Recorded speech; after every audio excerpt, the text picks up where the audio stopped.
Hi, this is Scott Garibay, and today I'm going to be talking about UBI and my objections to UBI. Recently I made a video elucidating all the reasons I am voting for Andrew Yang in the Pennsylvania primary, Democrat primary on April 28th. That's my intention. I'm going to vote for Andrew Yang because I think he's the best candidate by far. Okay. And you could listen to that video and get all my reasons why. But at the end, I said, I object to UBI. I think UBI is a bad idea. And a lot of people ask, hey, what's your beef with UBI? Totally valid question. I'm going to give you my beef right now.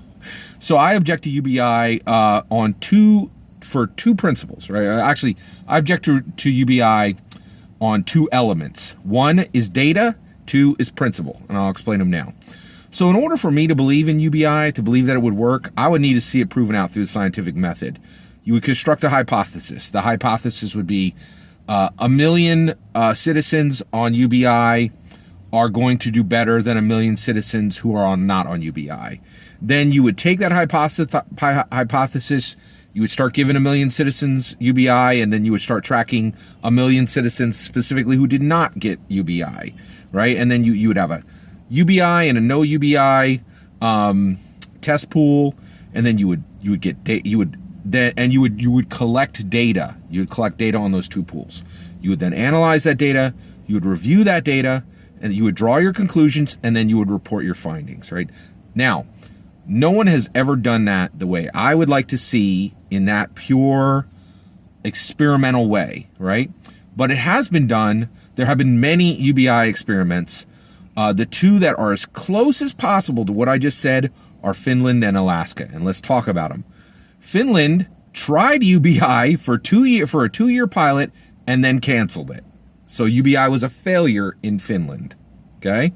Now let's talk about that. Right. So, now my issue with Finland is it's not a good data. It's not a good data point. Right. So if you were, going to test, it doesn't stand as a good experiment because it is not what we would need to see to say this is going to work on a national level in America. Here's why. So one, I have this policy, and I have a personal policy. I believe America should absolutely not do anything that any country that does not wholly own multiple aircraft carriers, we should never follow them for anything they do. And the reason why is, think about it like a restaurant. Okay, America, we govern ourselves. We've been doing it for 300 years, right? We're a 150-seat restaurant, right? Now, if you're out there and you're doing these little, if you're a government out there, like Finland, right, and you're doing your little thing, right, that's like a lemonade stand, right? If you don't own if you don't wholly own multiple aircraft carriers, I can't take you seriously for you saying you should apply what we do in this country to your country. And the reason why is we're a 150-seat restaurant. You're a lemonade stand, right? And to me, and that's the thing, right? We need those aircraft carriers. They stand as a measurement of the power of our military. And it is not important that we can exert power on another country. It's important that no other country can exert power on us, right? And that, to me, that is the first thing you do as a government, is you secure the citizen, you secure the safety of every single citizen. So even if it had been successful in Finland, it wouldn't matter, right? They are not really they're really not governing themselves. They've given a portion of their government over to the EU, right? And that doesn't work for us as Americans. We're wholly owned subsidiary. We are our own thing, right? And so that's important to me. So even if Finland had been a success, I don't think it would have mattered, but it did fail in Finland, right? Let's talk about Alaska. Alaska is really fascinating. And actually, so Alaska gave UBI to its citizens, and guess what? It was a success, right? Why does that data point not matter? Here's why.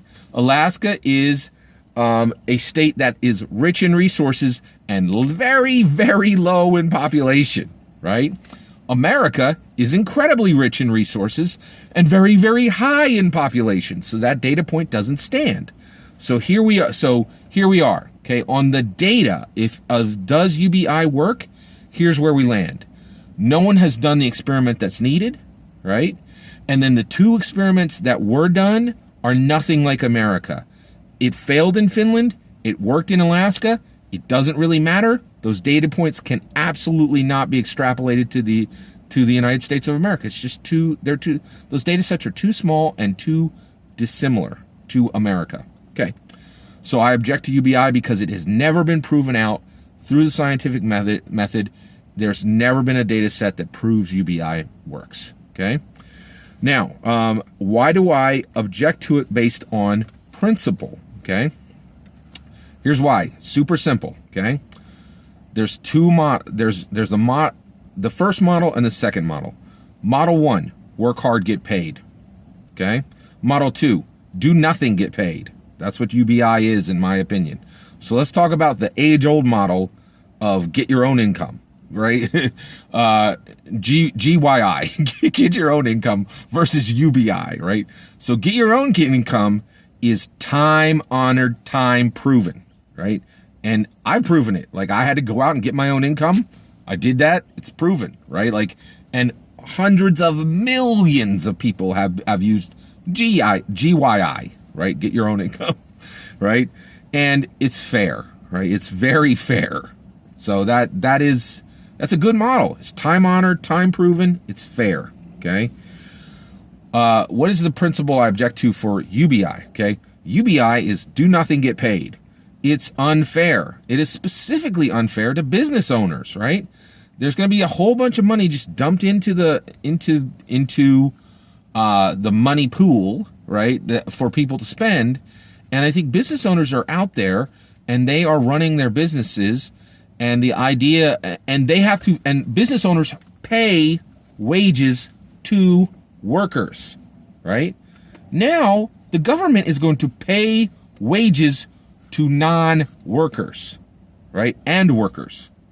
But that's just it. Like, to me, that model is not proven by any stretch of the imagination, right? So it's unfair to business owners who actually pay wages to workers. And now the government's going to come along and say, we're going to pay wages to your workers.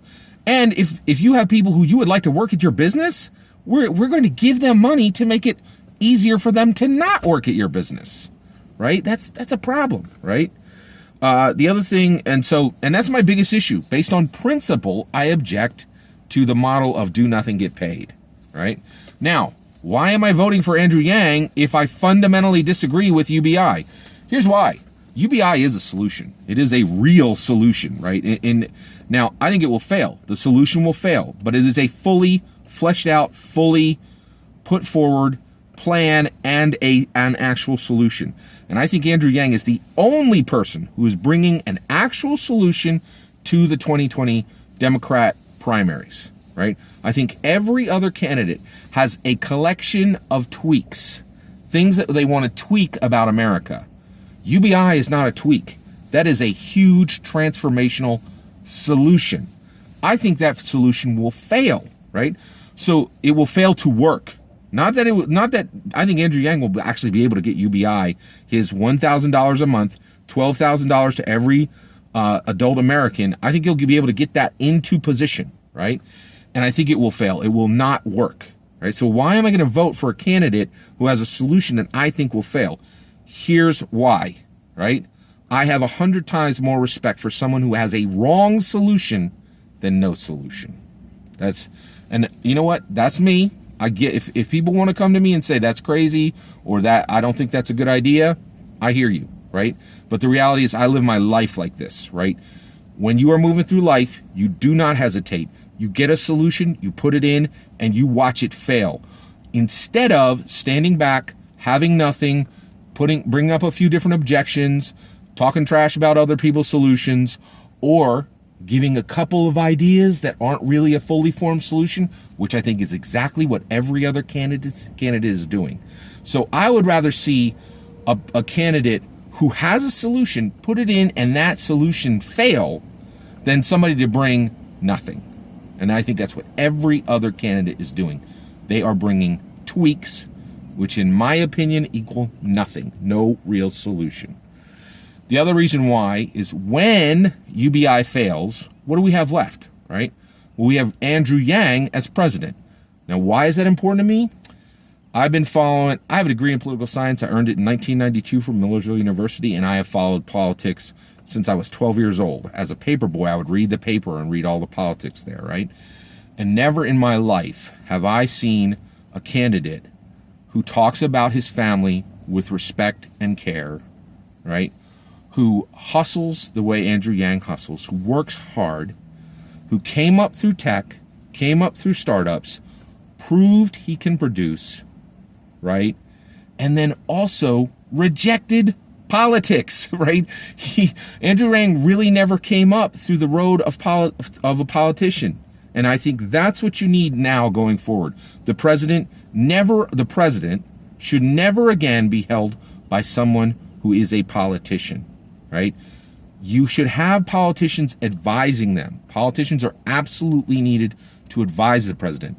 But I no longer believe that a politician should actually hold the role of president, right? And I also think that politicians aren't going to be able to win the role of president because they're so horrible at the job of winning the role, right? I think Andrew Yang can win. He's based on his family values, his character, his genuine care, and I think he's displayed those things. He has displayed a genuine love and appreciation of his family. He has displayed character. He has displayed hustle, right? And he has displayed a genuine care for the American people. That is enough for me to say this is the best candidate I've ever seen in my lifetime. This is somebody I'm excited to actually vote for. And so I'm all in for Andrew Yang for 2020. I think he is a fantastic, exciting, awesome candidate for this nation, and I am definitely backing Andrew Yang, even though I fully object to UBI. I'd love to hear what you think about this position. I understand it's unusual. I would love to hear what you think about Andrew Yang. Why are you supporting him, or why are you choosing not to support him? Let me know, right? I would love to have this discourse. I would love to have this conversation. Thank you very much for watching. Please consider liking and subscribing, and have a wonderful day. Take care.